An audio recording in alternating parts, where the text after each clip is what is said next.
Hello friends, எல்லாரும் எப்படி இருக்கீங்க? இன்றைக்கி நம்ம வீடியோவில் ஒரு கப் கோதுமை மாவை வச்சு நம்ம வீட்லேயே, அதுவும் ஓவனெல்லாம் எதுவுமே இல்லாமல் நம்ம பிஸ்கெட் செய்ய போகிறோம். பிஸ்கெட் செய்கிறது ரொம்பவே ஈஸி தான். வாங்க எப்படி செய்கிறதுன்னு பார்க்கலாம். ஒரு கப் கோதுமை மாவை எடுத்திருக்கேன். நீங்கள் உங்களுடைய வீட்டில் ஏதாவது ஒரு கப்பை எல்லா பொருளையும் அளக்கிறதுக்கு எடுத்து வச்சுக்கோங்க. எந்த கப்பில் நீங்கள் கோதுமை மாவு எடுக்கிறீங்களோ அதே கப்பில் மற்ற பொருளையும் நீங்கள் அளந்துக்கோங்க. அப்போ தான் கரெக்டாக இருக்கும். ஒரு பவுல் எடுத்துக்கிட்டு அதில் அரை கப் அளவுக்கு வெண்ணெய் சேர்த்துக்க போகிறேன். வெண்ணெயை நம்ம முதல்ல ஒரு 2லிருந்து 3 நிமிஷத்துக்கு நல்லா அடிச்சுக்கணும்.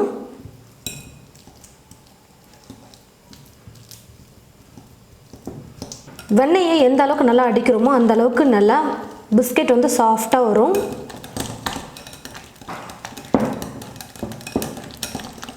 மூணு நிமிஷத்துக்கு நல்லா அடித்து எடுத்துக்கிட்டேன். பாருங்கள், பார்க்கவே க்ரீம் மாதிரி இருக்குது. பாருங்கள், இந்த மாதிரி நல்லா அடிக்க வெண்ணெய் இந்த மாதிரி வரணும். சர்க்கரை பார்த்தீங்கன்னா மிக்ஸி ஜாரில் சேர்த்து அரைச்சி வச்சுக்கோங்க. சர்க்கரை பொடி தான் நம்ம அளந்து சேர்க்கணும். அதாவது வெண்ணெய் எடுத்த அதே கப்பில் அரை கப் அளவுக்கு சர்க்கரை பவுடர் சேர்த்துக்க போகிறேன். கொஞ்சம் கொஞ்சமாக சேர்த்து நல்லா கலந்து விட்டுக்கலாம். சர்க்கரையை சேர்த்ததுக்கு அப்புறமா கூட நீங்கள் ஒரு 2லிருந்து 3 நிமிஷம் நல்லா அடித்து எடுத்துக்கணும்.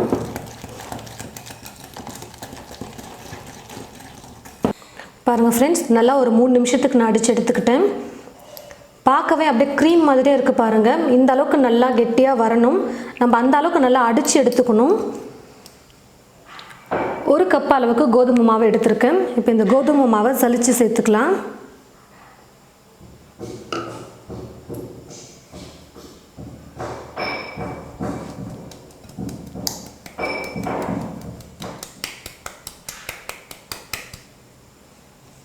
இது கூடவே கொஞ்சமாக முந்திரி எடுத்து கொஞ்சம் கொரப்பாக இடித்து எடுத்துருக்கேன். பாருங்கள், உங்களுக்கு எவ்வளோ முந்திரி சேர்க்கணுமோ நீங்கள் அவ்வளோ சேர்த்துக்கலாம். நான் ஒரு 7-8 முந்திரி எடுத்து இந்த மாதிரி இடித்து வச்சுருக்கேன். இப்போ இதை சேர்த்துக்கிறேன். இப்போ இது எல்லாத்தையும் சேர்த்து நல்லா மிக்ஸ் பண்ணி விட்டுக்கலாம்.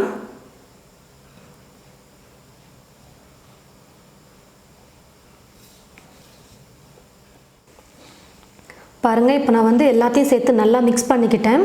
நம்ம கையில் கொஞ்சம் எடுத்து உருண்டை பண்ணுற அளவுக்கு கெட்டியாக இருக்கணும் மாவு. ஆனால் இது பாருங்கள், உதிரி ஆகுது. அதனால் இப்போது கொஞ்சமாக நான் தண்ணி சேர்த்துக்க போகிறேன். சும்மா ஒரு 2லிருந்து 3 ஸ்பூன் அளவுக்கு தண்ணி சேர்த்து மிக்ஸ் பண்ணால் போதும். தண்ணிக்கு பதிலாக நீங்கள் பால் கூட சேர்த்துக்கலாம்.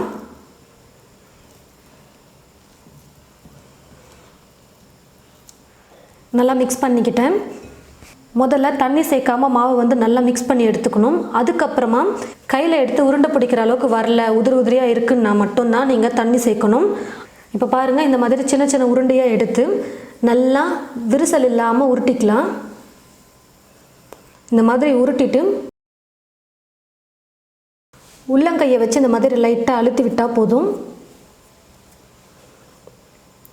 இந்த ஓரங்கள்லாம் விரிசல் எதுவும் இல்லாத மாதிரி நல்லா அழுத்தி விட்டுக்கோங்க. இது போலவே எல்லா மாவையும் தட்டி எடுத்துக்கலாம். நம்ம இந்த மாதிரி தட்டினதுக்கப்புறமா உங்களுக்கு மேலே டிசைன் வேணும்னா நீங்கள் டிசைனாக கூட செஞ்சுக்கலாம். இந்த மாதிரி ஒரு ஷார்ப்பாக இருக்கிற கிண்ணம் எடுத்துக்கிட்டு இதில் லைட்டாக ப்ரெஸ் பண்ணிங்கன்னா போதும். இந்த மாதிரி ஒரு டிசைன், ஒரு ஷேப் வரும். ரொம்ப அழுத்த தேவையில்லை, சும்மா லைட்டாக ப்ரெஸ் பண்ணால் போதும். நீங்கள் இந்த மாதிரி ஒரு கேக் ட்ரே இருந்தால் எடுத்துக்கோங்க. அப்படி இல்லைனா நார்மலாக நம்ம வீட்டில் இருக்கிற பிளேட்டே நல்லா சமமாக ஃப்ளாட்டாக இருக்கிற மாதிரி ஒரு பிளேட் எடுத்துக்கோங்க. அதில் எண்ணெய் நல்லா அப்ளை பண்ணி விட்டுக்கணும். வெண்ணெய், நெய், எண்ணெய் எதுனாலும் நீங்கள் அப்ளை பண்ணிக்கலாம். அதுக்கப்புறமா இதுக்கு மேலே ஒரு பட்டர் ஷீட் போட்டுக்கிறேன். பார்த்தீங்கன்னா 2 பக்கம் ஓரங்களில் கேப் விட்டுட்டு வைக்கணும். பிஸ்கெட் வேகும்போது கொஞ்சம் பெருசாகும். அதனால் ஓரமாக வைக்காமல் கொஞ்சம் தள்ளி வைங்க. அதே மாதிரி இன்னொரு பிஸ்கெட் வைக்கும் பொழுது 2 பிஸ்கெட்டுக்கும் நடுவில் கேப் இருக்கணும். பாருங்கள் ஃப்ரெண்ட்ஸ், இந்த மாதிரி டிசைன் போட்டு நான் 5 பிஸ்கெட் தான் வச்சுருக்கேன் இந்த ட்ரேயில். நல்லா கேப் விட்டு இந்த மாதிரி வச்சுக்கோங்க. ஸ்டவ்வை பற்ற வச்சுட்டு ஸ்டவ் மேலே வெறும் கடாய் ஒன்று வச்சுருக்கேன். கடாய்க்குள்ளே ஒரு ஸ்டாண்டை வச்சுட்டு தீ ஃபுல்லாக வச்சு 5 நிமிஷம் நான் சூடு பண்ணி வச்சுருக்கேன். அதாவது மூடி போட்டு 5 நிமிஷம் நல்லா சூடு பண்ணியிருக்கேன். இந்த மாதிரி கண்ணாடி லிட் யூஸ் பண்ணுறதா இருந்தால் நீங்கள் இந்த ஹோல்ஸில் பேப்பரை வச்சு அடைச்சிடுங்க. கடாய் இப்போ 5 நிமிஷம் நல்லா சூடாயிடுச்சு. இப்போ நம்ம ரெடி பண்ணியிருக்கிற பிஸ்கெட்டை இந்த ட்ரேவோடு இதுக்குள்ளே வச்சிடலாம். மேலே மூடியை போட்டுடுறேன். ஸ்டவ்வை இப்போ லோ ஃப்ளேமில் வச்சுக்கோங்க. பிஸ்கெட்டை வந்து லோ ஃப்ளேமில் தான் நம்ம வந்து இப்போ குக் பண்ணணும். 20லேருந்து 25 நிமிஷத்துக்கு பிஸ்கெட்டை வந்து லோ ஃப்ளேம்லேயே குக் பண்ணி எடுத்துக்கலாம். பாருங்கள் ஃப்ரெண்ட்ஸ், நான் வந்து 20லேருந்து 25 நிமிஷம் வந்து குக் பண்ண சொன்னேன். ஆனால் இப்போ வந்து பார்த்திங்கன்னா எக்ஸ்ட்ராவே ஒரு 10 நிமிஷம் எடுத்துருக்கு. மேலே வந்து ஸ்பூனை வச்சு லைட்டாக ப்ரெஸ் பண்ணோம்னா தெரியும். லைட்டாக உள்ளே போனாலும் வேகலைன்னு அர்த்தம். இப்போ பாருங்கள், ஸ்பூனை வச்சு ப்ரெஸ் பண்ணுறேன். ஸ்பூன் வந்து உள்ளே போகலை, கரெக்டாக வெந்திருக்கு. இப்போ நான் ஸ்டவ்வை ஆஃப் பண்ணிக்கிறேன். இப்போ பிஸ்கெட் எடுத்து ஒரு பிளேட்டில் வச்சுக்கலாம். கொஞ்சம் நல்லா சூடு ஆறணும். ஒரு அரை மணி நேரம் இல்லை 1 மணி நேரம் கூட விட்டுருங்க. இப்போ நம்ம எடுத்து பிஸ்கெட்டை உடைச்சோம்னாலும் சாஃப்டாக தான் இருக்கும். சூடு ஆறட்டும் நல்லா. நான் பட்டர் ஷீட் போட்டிருக்கிறதுனால ஈஸியாக வந்துருச்சு. உங்கள்கிட்ட பட்டர் ஷீட் இல்லைன்னா நீங்கள் வெறும் பிளேட்டில் நெய் இல்லை வெண்ணெய் தடவிட்டு வச்சிங்கன்னா போதும். பாருங்கள் ஃப்ரெண்ட்ஸ், 1 கப் கோதுமை மாவு வச்சு நம்ம பிஸ்கெட் வந்து ரெடி பண்ணிட்டோம். வீட்டில் இருக்கிற பொருளை வச்சு தான் நம்ம செஞ்சுருக்கோம். கடையிலலாம் போயிட்டு பிஸ்கெட்டுக்காக தனியாக வேறு எந்த பொருளும் போய் வாங்கிட்டு வந்து செய்ய வேண்டியதே இல்லை. ரொம்ப ஈஸியான மெத்தட் தான் இது. நல்லா சூப்பராக வந்திருக்கு பாருங்கள். மேலே பார்க்குறதுக்கு அப்படியே குட் டே பிஸ்கெட் மாதிரி இருக்குது பாருங்கள். நம்ம உள்ளேயும் அதே மாதிரி பிஸ்கெட்டுக்குள்ளே நம்ம முந்திரியெல்லாம் போட்டு செஞ்சுருக்கிறதுனால பார்க்க அச்சு அசல் குட் டே மாதிரி தான் இருக்கும். டேஸ்ட்டும் ரொம்ப சூப்பராக இருக்கும்.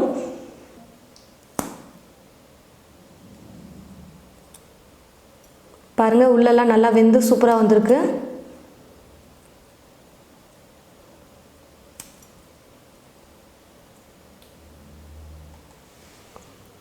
ரொம்பவே சூப்பராக கடையில் விற்கிற மாதிரியே நம்ம வீட்லேயே பிஸ்கெட் வந்து ரெடி பண்ணிட்டோம். அதுவும் கோதுமை மாவு மட்டுமே வச்சு நம்ம பிஸ்கெட் ரெடி பண்ணிட்டோம். இது போல் நீங்களும் உங்களுடைய வீட்டில் பிஸ்கெட் செஞ்சு பாருங்கள். செஞ்சு பார்த்துட்டு எப்படி இருக்குன்னு மறக்காமல் கமெண்ட் பாக்ஸில் வந்து கமெண்ட் பண்ணுங்கள். இந்த வீடியோவை மற்றவங்களுக்கும் ஷேர் பண்ணுங்கள். இது போல் நிறைய ரெசிபிஸ் பார்க்க தமிழ் ஃபுட் மசாலா சேனலை சப்ஸ்கிரைப் பண்ணிவிட்டு பக்கத்தில் இருக்கிற பெல் ஐக்கானை மறக்காமல் கிளிக் பண்ணிவிடுங்க. தேங்க்யூ.